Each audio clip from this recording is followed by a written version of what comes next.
বাংলাদেশ নদী বাঁচাও আন্দোলনের উদ্যোগে নদী রক্ষায় চায় রাজনৈতিক অঙ্গীকার শীর্ষক জাতীয় নদী কনভেনশন 2025 অনুষ্ঠিত হয়। আজ 1 নভেম্বর 2025 শনিবার সকাল 10টায় বাংলাদেশ নদী বাঁচাও আন্দোলনের উদ্যোগে Bangladesh supreme court bar association অডিটোরিয়ামে নদী রক্ষায় চাই রাজনৈতিক অঙ্গীকার শীর্ষক জাতীয় নদী কনভেনশন 2025-এ বক্তব্য রাখছেন বাংলাদেশ জাস্টিস পার্টির chairman doctor Syed Jabed Mohammad Salehuddin.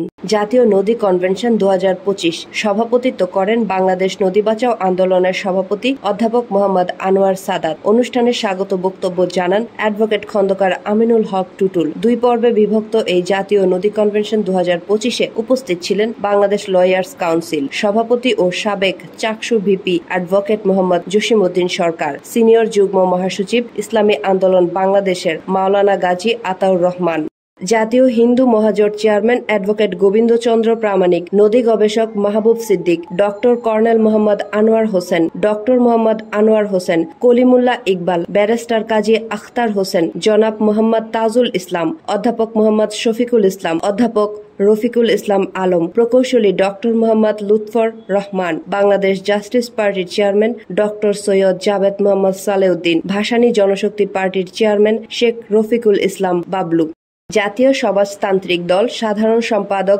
Shahiduddin Mahmud Swapan, liberal Democratic পার্টির মহাসচিব ডক্টর রেদওয়ান আহমেদ, নাগরিক ঐক্য সভাপতি মাহমুদুর রহমান মান্না, বিপ্লবী ওয়ার্কার্স পার্টির সাধারণ সম্পাদক সাইফুল হক, জোনায়েদ সাকি, প্রধান সম্পাদক গণসংহতি আন্দোলন, এছাড়া বাংলাদেশ জাতীয়তাবাদী দল বিএনপির স্থায়ী কমিটির সদস্য জনাব নজরুল ইসলাম খান দ্বিতীয় পর্বের প্রধান অতিথি হিসেবে উপস্থিত ছিলেন। প্রথম পর্বে বাংলাদেশ জামায়াত ইসলামীর নায়েব আমির ডাক্তার সৈয়দ আব্দুল মোহাম্মদ তাহের স্বাগত বক্তব্য প্রেরণ করেন। এই কনভেনশনে বিভিন্ন রাজনৈতিক দলের জাতীয় নেতৃবৃন্দ, পরিবেশবাদী, সামাজিক ও নাগরিক সংগঠনের নেতৃবৃন্দ উপস্থিত ছিলেন। জাতীয় নদী কনভেনশনে আগত অতিথি ও জাতীয় নেতৃবৃন্দ নদী রক্ষায় সকলকে সচেতন হওয়ার জন্য আহ্বান জানান। রাজনৈতিক দলগুলোকে আগামী নির্বাচনে তাদের ইস্তেহারে নদী রক্ষার ঘোষণা দেওয়ার জন্য এই কনভেনশনে জোর দাবি জানানো হয়।